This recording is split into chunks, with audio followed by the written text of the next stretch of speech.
Hey, what's up, everybody? True Boxing here. Thank you for coming back to Get Hit with the Truth. So today we are doing the, doing the 2023 top 10s. As I look at my number 7 super bantamweight in the world right now at 122 pounds, the undefeated contender Sam Goodman of Australia. Now, before we get into that, if you could smash the like button, leave a comment, subscribe to the channel, I really do appreciate any and all support that I can get as I continue to build my channel here. So this Sam Goodman burst on the scene. He wasn't ranked last year. He was just an undefeated guy, you know, prospect kind of deal. But he quickly got on the map when he took on former world champion TJ Doheny in March and convincingly beat him over 10 rounds. Beat him by a 10-round unanimous decision to remain undefeated.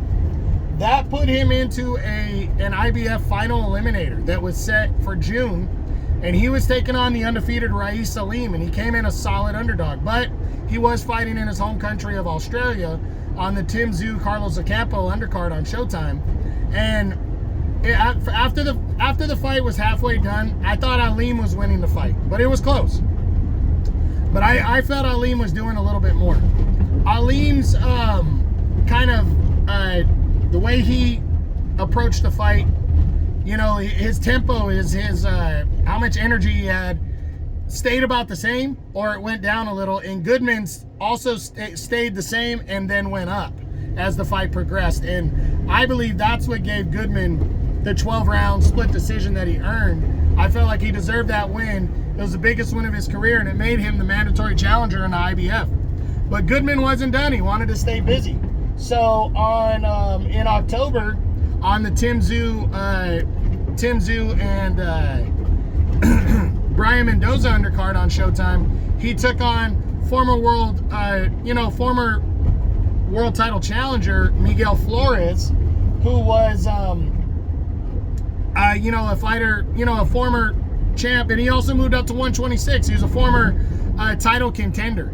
And he completely dominated Flores over 12 rounds. It was an action-packed fight. He took the risk moving up a weight class to 126, but he beat him, and he beat him soundly. And then he, I think he just kind of stayed within 122 to 126 for his last one against a guy named Zhang Lu, and got a 12-round unanimous decision over him in December. So Goodman stayed very busy, 4-0. He's currently 25 years old, very young. And right now, he's the #1 ranked contender in both the IBF and WBO. Now, for the IBF, he is the mandatory challenger. For the WBO, I don't know if he's officially the mandatory challenger. But what I do know is that he may or may not get a title shot in 2024, because even though he's the IBF mandatory challenger, the last time an IBF mandatory fight happened was in April. And now that all the belts are unified, especially the IBF and the WBA comes before the IBF. And now that Naoya Inoue, the monster, is the undisputed champion holding all 4 belts, I think that puts Goodman at 3rd in the running. So Luis Neri is the likely target for Inoue for May. And then they're talking about MJ Akhmadaliev for the WBA mandatory challenger in September. And then Inoue's manager was talking about that they want to have a 3-fight campaign in 2024, which means for me that would mean Sam Goodman would be next in line for both the IBF and the WBO for December, for that later on in the year. So Goodman, what he's looking at is potentially getting a title shot, and at any moment Inoue can decide he wants to move to 126, but I firmly believe he wants to stay at 122 for this year and defend his undisputed title. And I think that means that Goodman, I don't think he's going to be left on the back burner, but he's going to have to continue to stay busy in between. Now, is he going to want to risk that mandatory status by facing a stiff test in 2024 prior to a world title shot? Like, in a stiff test to me means a highly ranked fighter, or a fighter in the top 10, in my top 10, in the overall top 10, not just the governing body's top 10s.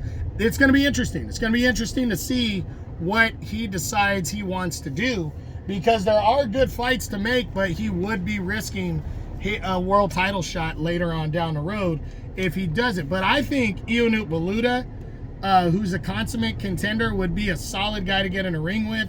There's Liam Davies, who's undefeated from England, and he's decent, and he's trying to make a name for himself as well.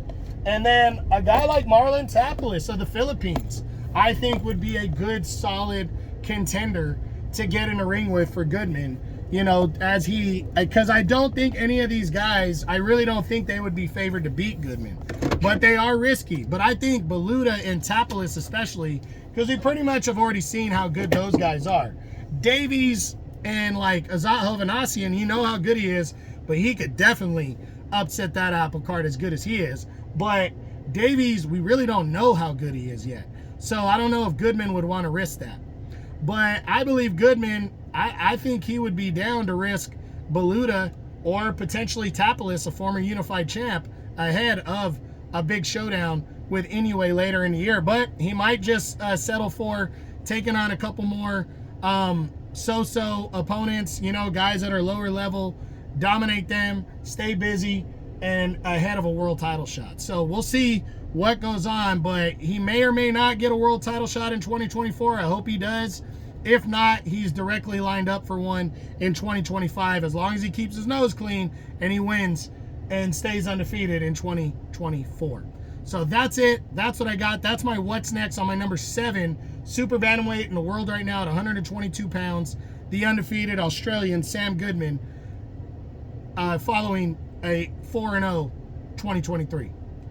Hope you enjoyed the video. If you did, smash the like button, leave a comment, subscribe to the channel. I appreciate any and all support. This is True Boxing. You've been hit with the truth.